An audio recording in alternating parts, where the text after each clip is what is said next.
for joining Donna and I. We appreciate it very much. Let's just get right into the Word. I believe that's what's important to us. Things that'll change your life.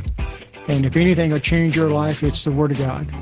That's how you're transformed, according to Romans, the 12th chapter, verse 2 and 3, talks about transforming your life by renewing your mind with the Word of God. So if you want to be transformed from being sick or being transformed from living in some type of situation, it's all done through the Word of God. That's where the power is. The power is in the Word.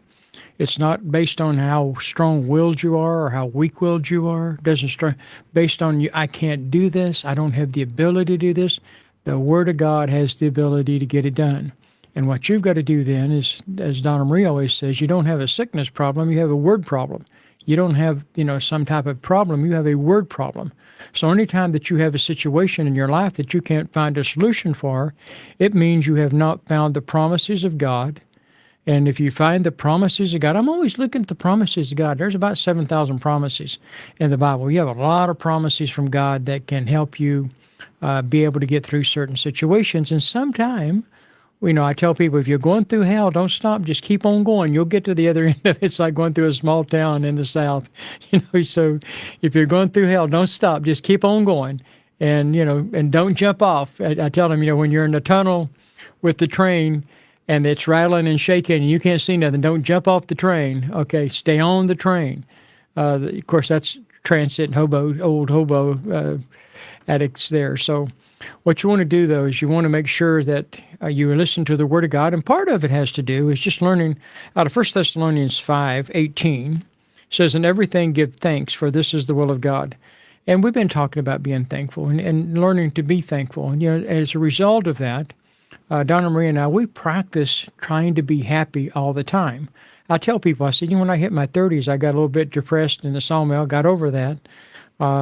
And I didn't like being depressed. And obviously it was a spiritual oppression.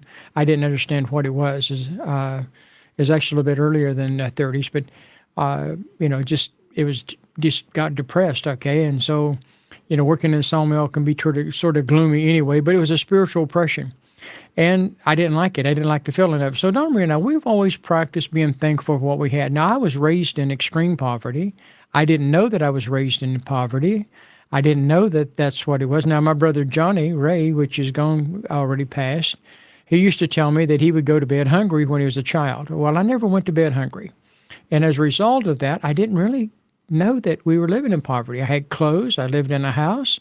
I had food to eat every morning, and I don't never remember being hungry. I had food anytime I wanted to eat food. I could go to the refrigerator and get me a glass of cold milk and something. If I wanted something to eat, there was something to eat.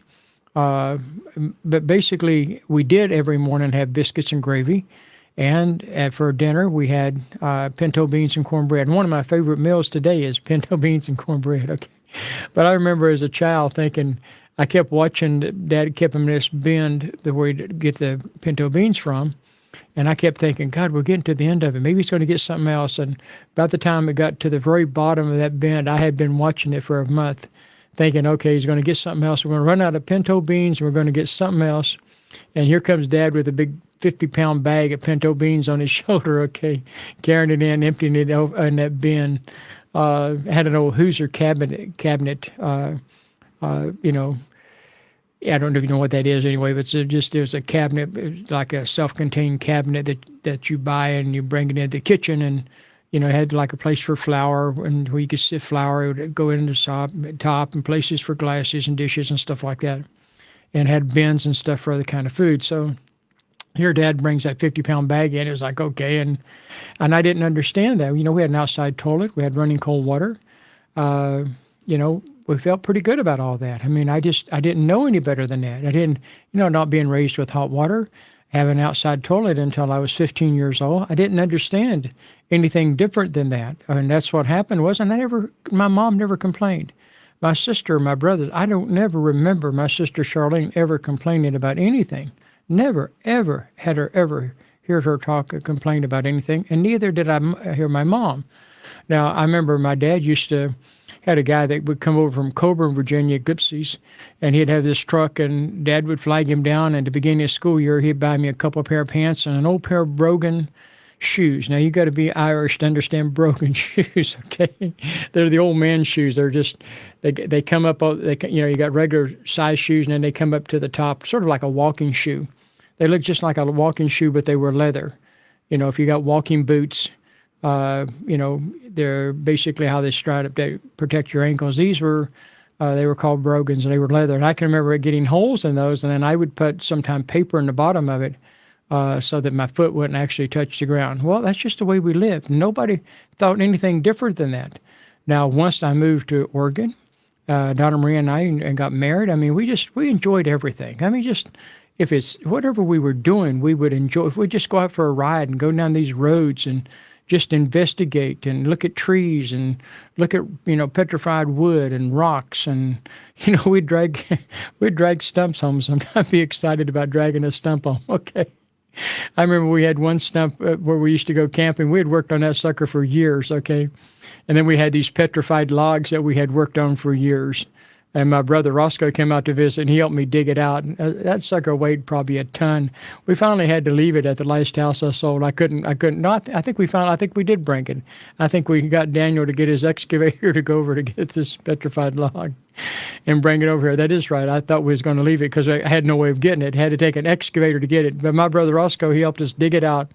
You got these forests out there in certain parts, just about within 70 or 80 miles of the house there in Klamath, there's all these petrified logs. And so we never told anybody where they were, but we'd go dig them out. But we'd enjoy that, always enjoying that. And so if we went to Hawaii, was thankful for what we were doing there. And I don't know what, I think Donna Marie and I both have this same mindset. She was raised in a certain set of poverty in a different way than what I was. She had hot water and she had a bathroom. Okay, you've never experienced life until you have an outside toilet at school, which they did not provide toilet paper. So in the summer, you had to use leaves off of a tree, or in the winter, you use snow to, wipe your bottom with. Okay, well, that's pretty poverty state in there. We didn't have a hot lunch. If we had lunch, Mom would fix me a jelly sandwich, and sometime I'd have to put a little layer of peanut butter on it. And I don't know, I was happy with all that. I was happy with all of that.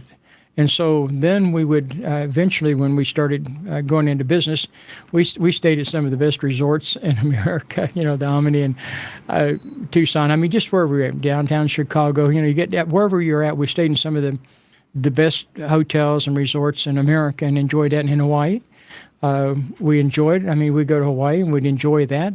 We stayed at some of I've stayed in just hotels where you have to carry a weapon with you, lay it across your bed, okay, because you're downtown in California or down in San Jose, California, and I had to take a weapon and take it, have it inside the room, thinking somebody's going to bust through the room, okay. And we've stayed in some of those also. Don't get me wrong, but we've also stayed in some of the best ones, but that's not what makes you happy. What makes you happy is Donna Maria and I would, if we was in Hawaii, we enjoyed ourselves with whatever we were doing. We'd go buy a blender, and then we go down to the fruit stand, and then we would just blend fruit, and then we get some of the juice off of it, and enjoy ourselves. Just everything that we could find, we play on each other and enjoy it. Now the difference is Donna Marie will eat anything, okay, and I'm not that type. She'll eat anything, okay. So if you want to eat pig's brain, she would have enjoyed my mother, because my mother enjoyed that head sauce. Okay, they open the refrigerator and you got a big pig's head sitting there looking at you, and the inside of it had been hollowed out, and then they make something with the brain. I don't know what it was. It just, I'd turn as a child, I put my hands up over so I didn't have to see the hog's head in the refrigerator. Okay, so, but Donna Maria would have got along good with my mother, because she would eat about anything. And I know we was staying at the Royal Kona Resort Hotel. Okay, this was in Kona. And, they also had the other types of hotels. We stayed at different ones, okay, but that's when the wall peels back. The two sides of the walls peels back, and you're just right there in the ocean. You don't see nobody else. But we go down and we get to the fruit stand, and like I said, get a blender or some other equipment and make our own juice and just eat and enjoy, and just go for walks and enjoy and walking. Enjoy. Donna Marie has always walked. We walk a lot.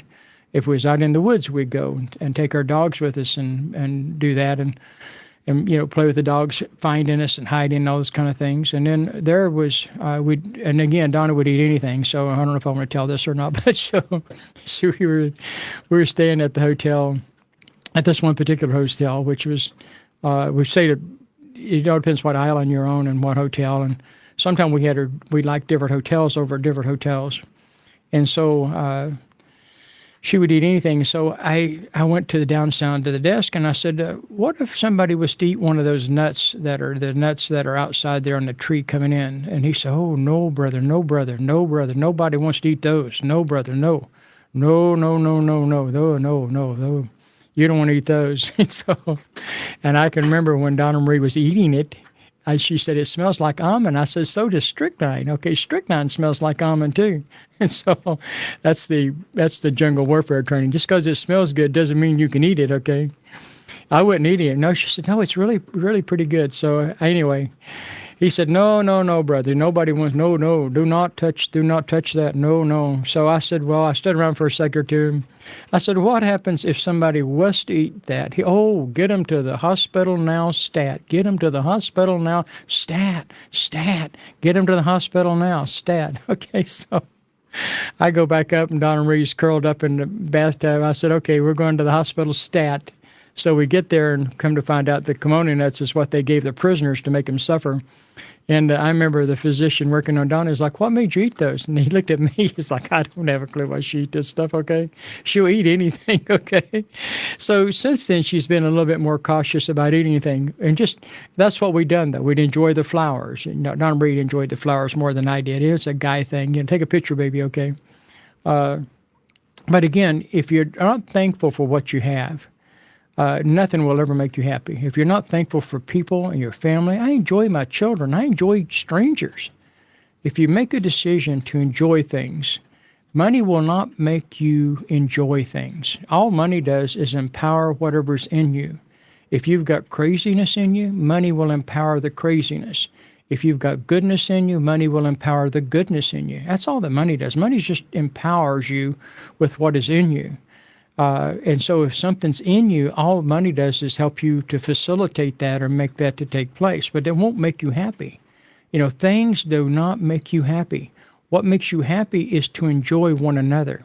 Enjoy your children, enjoy your family, enjoy talking to somebody. You enjoy that. When you talk to your children, you talk to your parents, you enjoy talking to them because there's a pleasure there that you can't buy that kind of pleasure. You can't drug that kind of pleasure. But this is what God talks about, is giving thanks in everything. He's not talking about giving thanks because you're suffering, but he's talking about giving thanks for the things that he's given to you.